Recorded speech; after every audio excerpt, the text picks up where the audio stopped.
Welcome to the MS-Perspektive podcast, Perspective with a K as I'm German. I'm Nele von Horsten, MS patient, patient advocate and author. I'm bringing you interviews, inspiration and information about living with multiple sclerosis and show you ways how you can positively influence the disease and make the best out of your diagnosis.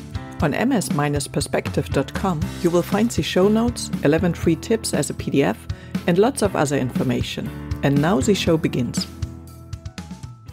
Thanks for tuning in again and welcome to episode number 132, Fighting for Fair Access, MS Treatments and Global Challenges, with MSIF's Anne Helme.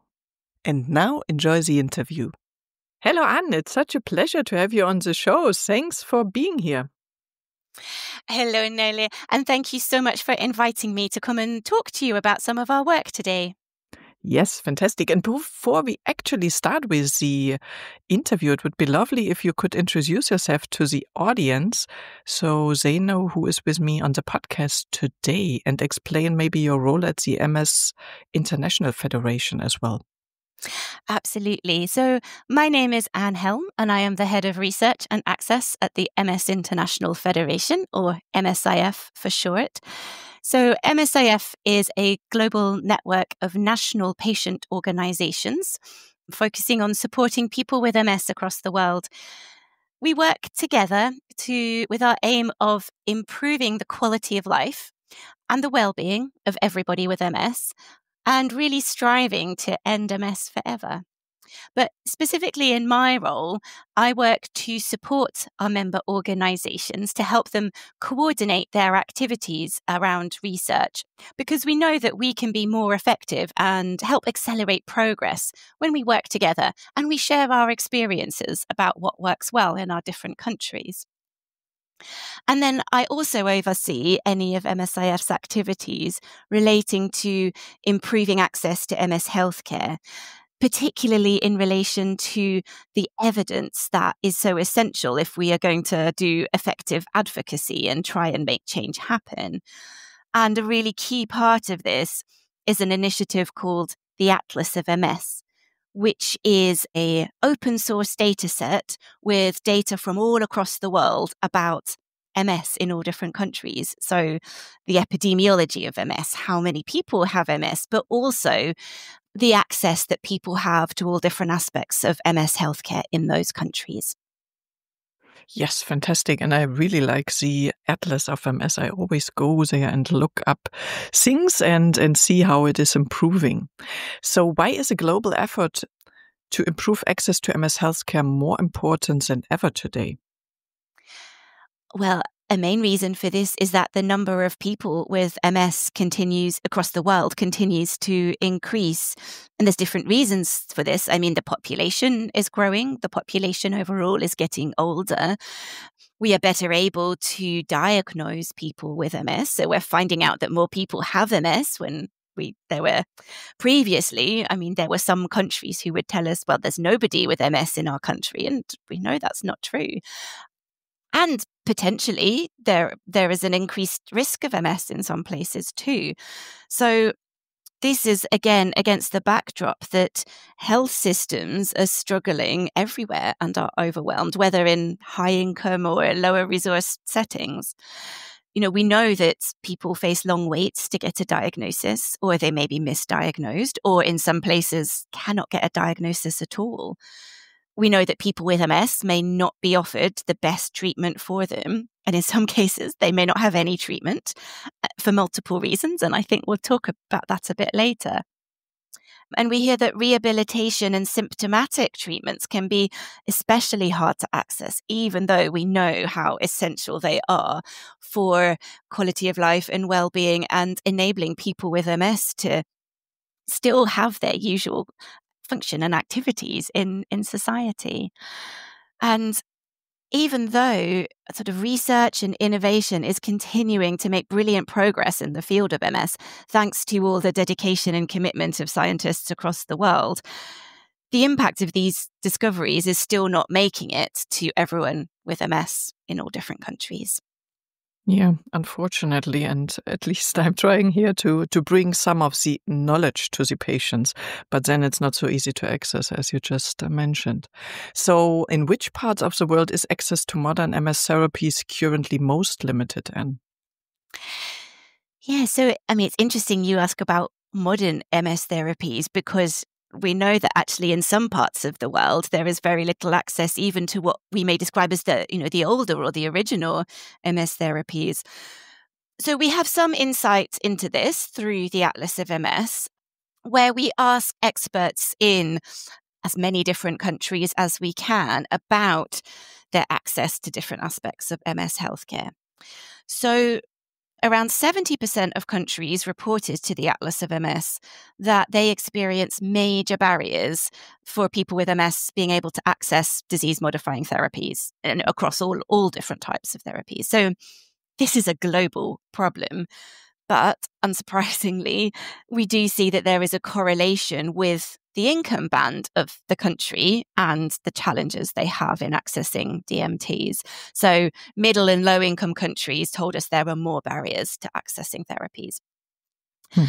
And if we look at what we might categorize as high efficacy DMTs, which tend to be the more modern ones, these were not available at all in the low-income countries that reported back to us, and only half of the lower middle-income countries told us they have at least one licensed high-efficacy DMT available in the country.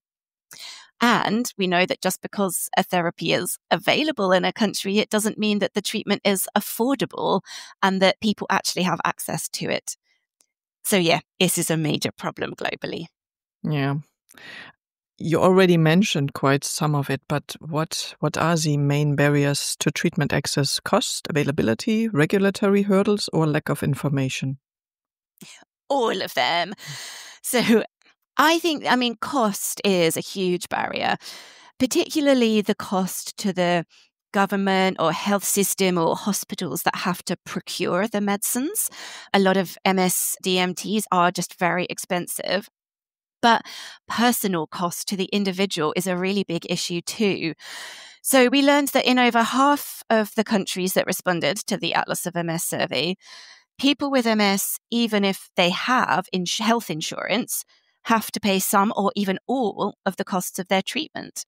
And as I said, DMTs are expensive, so that personal cost can be huge.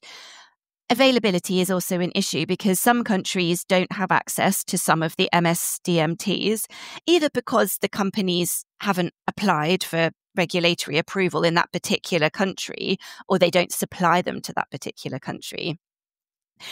And this can particularly be a challenge for countries where there are not many people who have an official MS diagnosis, so there's not going to be a market for those drugs.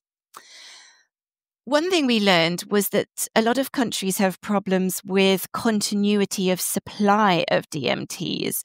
About half of the countries said this was an issue.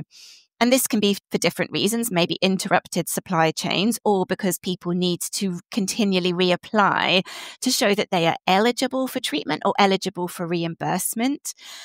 And for some of the types of MS medication, this can actually be really harmful to individuals because we know that if you suddenly stop treatments, you can get rebound effects. So again, that is a huge barrier. Another barrier is around the availability of the healthcare professionals, because you need experts, professionals to prescribe the disease-modifying therapies and also to do the screening, pre-screening, before you know whether somebody, a particular treatment is safe for somebody to have, and also the ongoing monitoring that is needed for people on these therapies. Or as well as there maybe not being enough neurologists, there's also not enough equipment. So the tests, the MRI machines that you need for that screening and monitoring. And then finally, you mentioned lack of information. And I think this is really interesting. So we know that some people will choose not to take DMTs for personal reasons. But there can also be a lack of information for healthcare professionals about what treatments are available and which different treatments might be most appropriate for individuals. And particularly maybe when it comes to deciding on treatment for women who may be considering getting pregnant, again, I think there is, even though there is information out there, it's not necessarily available to everybody. And this can be a real challenge for in areas where there are not MS specialists. And a lot of places you will have general neurologists who are caring for people with MS. And so they have a huge number of conditions that they have to know about, and helping them to understand what the very latest advice is specific to MS can be challenging. So there is definitely growing consensus about the importance of treating with high efficacy therapies as soon as possible after diagnosis. But we know that this isn't current practice everywhere. So again, that's another example of the, I suppose, information not necessarily getting to everybody who needs it. Yeah, makes totally sense. And I think the lack of MS specialists is already a problem in first world countries where, of course, if you take care of stroke and dementia and everything, you can't be up to date on all these conditions. So that is quite an issue. And the poorer the country is, the more an issue that is, I guess. So how is the MS International Federation working to improve access to therapies, especially in these low resource settings? So it's important to first say that anything we've achieved as MSIF, we've done through working collaboratively. Our impact is due to the work of all our member organizations and so many partners we work with within the global MS community. And what we do to try and have impact is focusing at both the global and the national level. So at the global level, we worked for many years to try and get MS treatments listed on the World Health Organization's essential medicines list. So the WHO's essential medicines list is a list of all medicines and therapies that should be available as a minimum in all countries. Why this was important is because by being listed on their essential medicines list, it shows that there is this global recognition that MS is a condition that should be treated.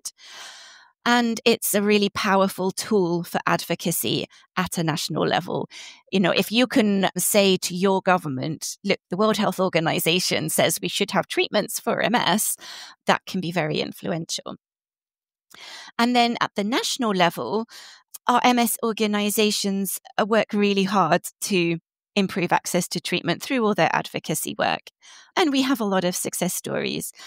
For example, in some countries, the MS organizations have been able to increase the number of types of treatment that are made available in the country. It may be around advocating for access to the latest drugs that have been approved. It could be around reducing the overall cost to the health system for the treatments, increasing which DMTs get covered by certain insurance schemes. I say there are so many individual challenges depending on which country it is. And none of this is easy. Our MS organizations often have to be incredibly persistent and work over years in order to achieve this success. And so, the organizations and the volunteers and ambassadors and advocates that work with them, as I say, they're very dedicated and very persistent. But importantly, one of the roles that MSIF can play is bringing these organizations together so that they can share their experiences and help everybody to learn from each other and to see what is successful in one country. Okay, the context is never exactly the same, but are there things that could be relevant to another country? And in addition, we also support some of our organizations with training in advocacy. There are a lot of MS organizations around the world which are very small and completely run by volunteers. So it's important that we support them to be as effective as they can so that they can then support all the people with MS in their countries.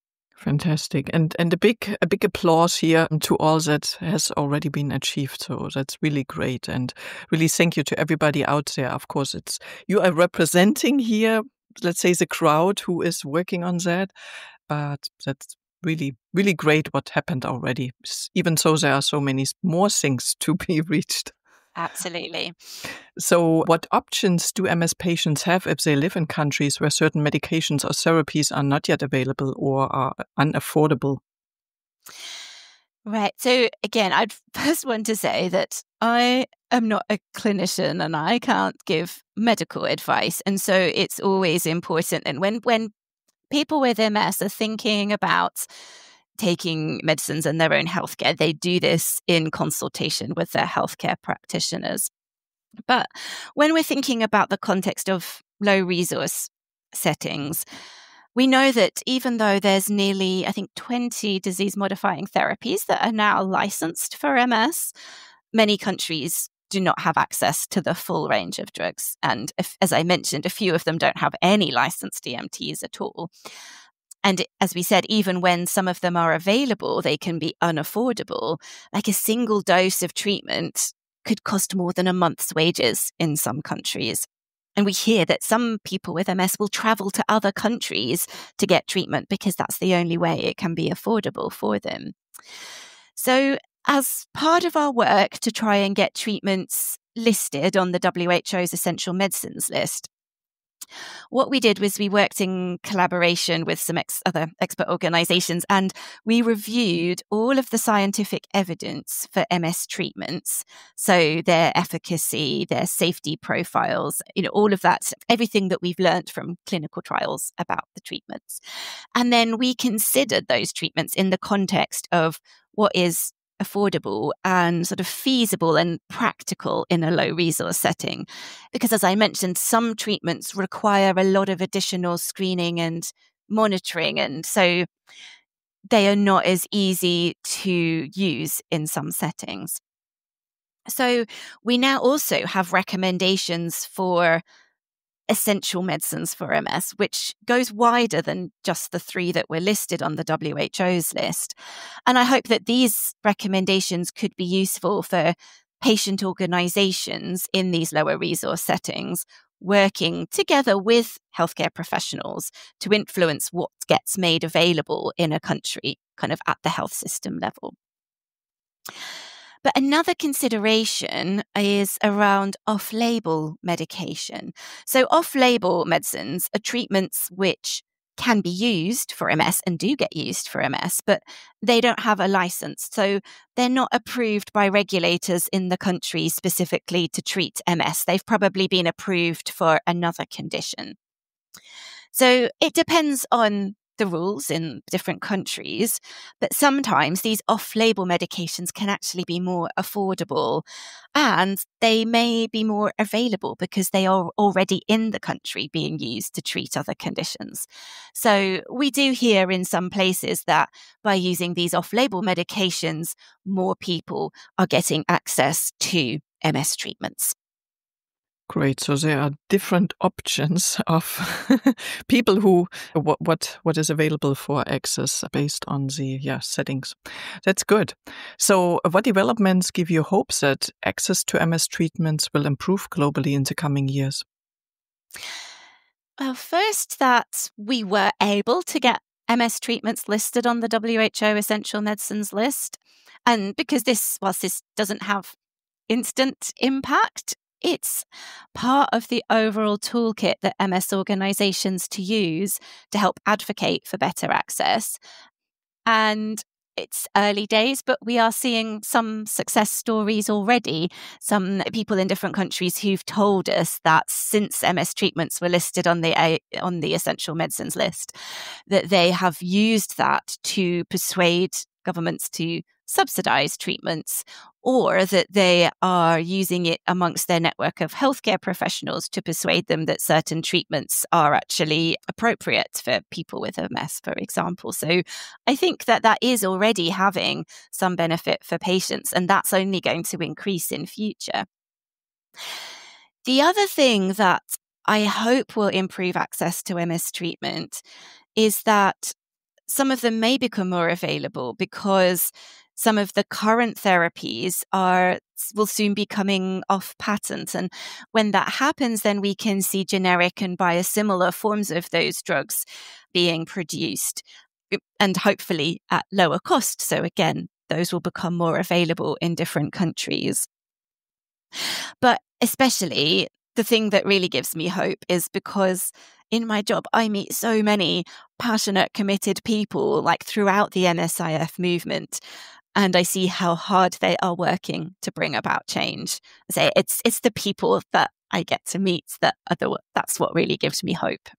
Yep, absolutely. And I'm lucky to have met some of them as well. Yes, great people are out there.